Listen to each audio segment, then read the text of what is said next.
Shalom saudara-saudara yang dikasihi Tuhan, jumpa kembali di channel YouTube saya. Apa kabar Bapak Ibu saudara-saudara? Saya terus berharap saudara tetap dalam keadaan sehat, diberkati Tuhan dan sejahtera sukacita dalam Yesus Kristus. Jangan lupa untuk terus mendukung channel ini dengan cara like, subscribe, dan share supaya saudara terus akan mendapat notifikasi video terbaru dari saya. Pada kesempatan ini saudara-saudara, saya hadir untuk menjumpai Bapak Ibu sekalian dalam satu renungan firman Tuhan, dan semoga ini dapat bermanfaat dan memberkati Bapak Ibu sekalian.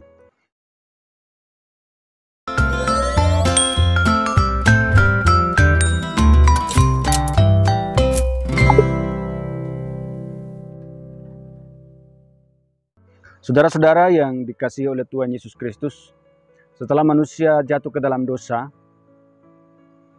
manusia menjadi manusia berdosa dan keturunan manusia seterusnya terus menjadi manusia berdosa. Sampai dengan saat ini Bapak Ibu, tidak ada manusia yang suci. Hanya Kristus sebagai manusia dalam kapasitas sebagai manusia, itu adalah manusia yang suci. Saudara-saudara yang dikasihi oleh Tuhan Yesus Kristus, kalau manusia adalah orang yang berdosa, maka pasti dihukum. Itu pasti akan dihukum Bapak Ibu saudara-saudara. Tapi syukur kepada Allah bahwa kita sebagai orang Kristen itu disebut sebagai orang-orang yang sudah diselamatkan oleh Tuhan. Kenapa Bapak Ibu saudara-saudara? Karena Kristus telah datang ke dalam dunia ini menebus kita, menggantikan penghukuman yang seharusnya kita terima sebagai manusia, sehingga kita tidak lagi menyandang status orang yang akan dihukum karena dosa dan kesalahan, tetapi menyandang status orang yang setelah menerima pembenaran dari Tuhan. Sehingga kita ini adalah orang yang sudah dibenarkan di hadapan Allah, yaitu bagi mereka yang percaya Kristus, menerima Dia sebagai Tuhan dan Juru Selamatnya secara pribadi. Bapak Ibu saudara-saudara yang dikasihi oleh Tuhan Yesus Kristus, sehingga dengan demikian bahwa kalau kita ini memiliki status telah dibenarkan, maka pastilah kita adalah orang yang akan memiliki hidup yang kekal.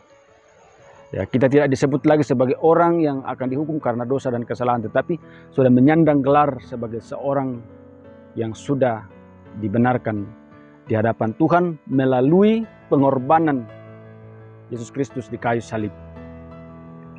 Itu kita lihat di dalam Roma pasal yang kelima ayat yang ke-9 dikatakan, lebih-lebih karena kita sekarang telah dibenarkan oleh darahnya, kita pasti akan diselamatkan dari murka Allah. Ya. Karena kita ini sudah dibenarkan melalui pengorbanan Kristus, maka kita selamat dari murka Allah. Murka Allah itu yang bagaimana? Ya. Dibebaskan dari penghukuman kekal di dalam neraka. Itulah sebabnya Bapak Ibu saudara-saudara, kita bersyukur kepada Tuhan bahwa kita ini adalah orang yang sudah dibenarkan di hadapan Allah. Kita tidak lagi menyandang gelar sebagai orang yang akan dihukum karena dosa dan kesalahan, tetapi menyandang gelar orang sudah dibenarkan di hadapan Allah. Kalau kita adalah orang yang sudah dibenarkan di hadapan Allah, Bapak Ibu saudara-saudara, maka Allah menghendaki supaya kita mengisi hidup ini dengan hal-hal yang benar.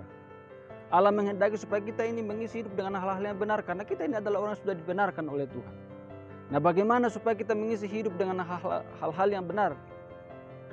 Nah, yang pertama Bapak Ibu saudara-saudara, kita lihat di dalam Roma 6 ayat yang ke-13 itu dikatakan, dan janganlah kamu menyerahkan anggota-anggota tubuhmu kepada dosa untuk dipakai sebagai senjata kelaliman, tetapi serahkanlah dirimu kepada Allah sebagai orang-orang yang dahulu mati, tetapi yang sekarang hidup. Dan serahkanlah anggota-anggota tubuhmu kepada Allah untuk menjadi senjata-senjata kebenaran. Bapak Ibu saudara-saudara yang dikasihi oleh Tuhan Yesus Kristus, mengisi hidup dengan hal-hal yang benar adalah bagaimana seluruh anggota tubuh kita ini diserahkan kepada Allah untuk dijadikan sebagai senjata kebenaran. Jadi seluruh anggota tubuh kita dijadikan sebagai senjata kebenaran. Misalnya, telinga kita pakai dengan baik untuk mendengarkan hal-hal yang baik, untuk mendengarkan firman Tuhan. Kemudian kita masukkan ke dalam hati kita, dan lalu kemudian kita renungkan dan kita lakukan di dalam hidup kita. Bukan mendengarkan gosip-gosip yang tidak benar, yang tidak baik, yang hanya akan meruntuhkan iman. Bukan mendengarkan gosip-gosip yang mencerita kejelekan orang.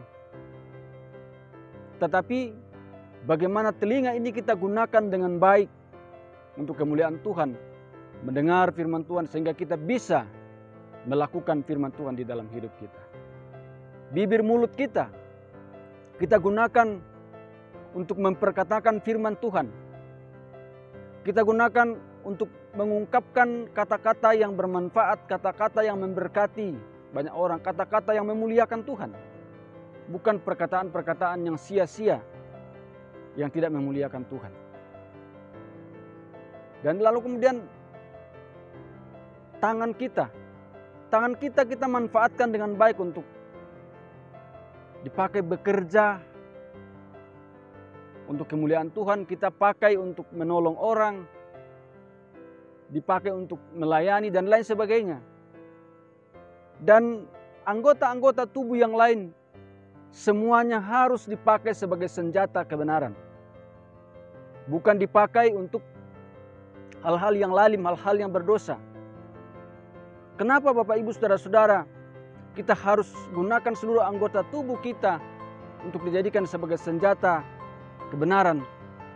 Karena kita ini sudah berpindah dari maut kepada hidup. Kita ini sudah dibenarkan oleh Tuhan. Sehingga tubuh kita ini tidak boleh lagi dipakai untuk hal-hal yang berdosa, untuk hal-hal yang lalim, tetapi harus dipakai untuk kemuliaan Tuhan. Itu kita lihat di dalam 1 Yohanes 3 ayat 14 dikatakan, kita tahu bahwa kita sudah berpindah dari maut ke dalam hidup. Nah, inilah yang menjadi alasan supaya seluruh anggota tubuh kita benar-benar kita dijadikan sebagai senjata kebenaran. Karena kita sudah berpindah dari maut kepada hidup. Kalau tubuh kita senantiasa dipakai untuk hal-hal yang berdosa, berarti kita ini belum berpindah dari maut kepada hidup. Ya, karena masih menggunakan seluruh anggota tubuhnya untuk hal-hal yang berdosa, untuk hal-hal yang lalim. Itulah sebabnya Bapak Ibu Saudara-saudara yang dikasihi Tuhan, kita dipindahkan dari maut kepada hidup. Maut itu sama dengan mati. Mati yang bagaimana? Mati kekal. Mati kekal itu apa? Penderitaan selama-lamanya di dalam neraka. Tuhan sudah memindahkan kita. Jadi kita ini sudah dipindahkan dari neraka kepada hidup yang kekal. Kita bersyukur kepada Allah. Jadi orang yang sudah dipindahkan dari kematian kekal kepada hidup, maka wajib dan layak untuk senantiasa hidup di dalam kebenaran Tuhan. Mengisi hidup ini dengan hal-hal yang benar. Yang kedua Bapak Ibu Saudara-saudara yang dikasihi Tuhan, di dalam Efesus 2 ayat 10, karena kita ini buatan Allah, diciptakan dalam Kristus Yesus untuk melakukan pekerjaan baik yang dipersiapkan Allah sebelumnya. Ia mau supaya kita hidup di dalamnya. Ya. Karena kita ini adalah orang-orang yang sudah diselamatkan oleh Tuhan. Kita ini adalah orang-orang yang diciptakan di dalam Kristus. Tidak semua orang diciptakan dalam Kristus. Tidak semua orang diselamatkan. Hanya saudara dan saya. Sehingga orang yang sudah diselamatkan oleh Tuhan, orang yang diciptakan di dalam Kristus itu, Tuhan menyiapkan suatu pekerjaan baginya. Yaitu melakukan hal-hal yang baik. Melakukan perbuatan baik, melayani Tuhan. Dan lain sebagainya. Jadi saudara-saudara yang dikasihi Tuhan, orang yang sudah diselamatkan oleh Tuhan, ada tugas tanggung jawab yang sudah dipersiapkan oleh Tuhan sebelumnya supaya kita hidup di dalamnya. Hidup beribadah, hidup berbuat baik, hidup di dalam pelayanan.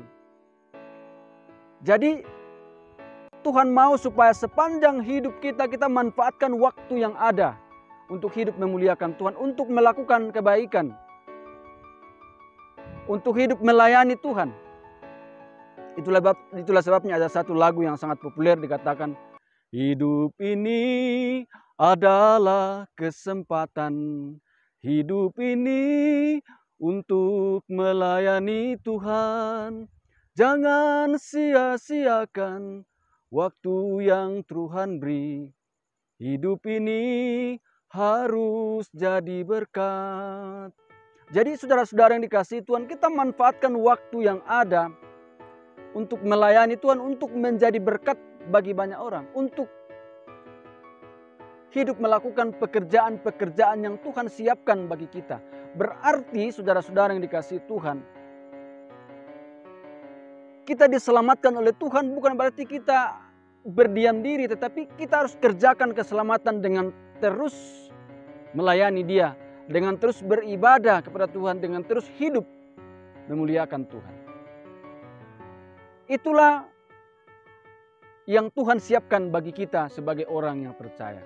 Nah, oleh karena itu saudara-saudara yang dikasihi Tuhan, ketika kita menyadari bahwa kita adalah orang yang sudah diselamatkan oleh Tuhan, kita adalah orang yang sudah dibenarkan oleh Tuhan, baiklah hidup kita senantiasa melakukan hal yang benar. Hidup ini senantiasa diisi dengan hal-hal yang benar. Jangan isi hidup ini dengan hal-hal yang lalim, dengan hal-hal yang berdosa. Semoga firman Tuhan memberkati Bapak Ibu sekalian. Amin.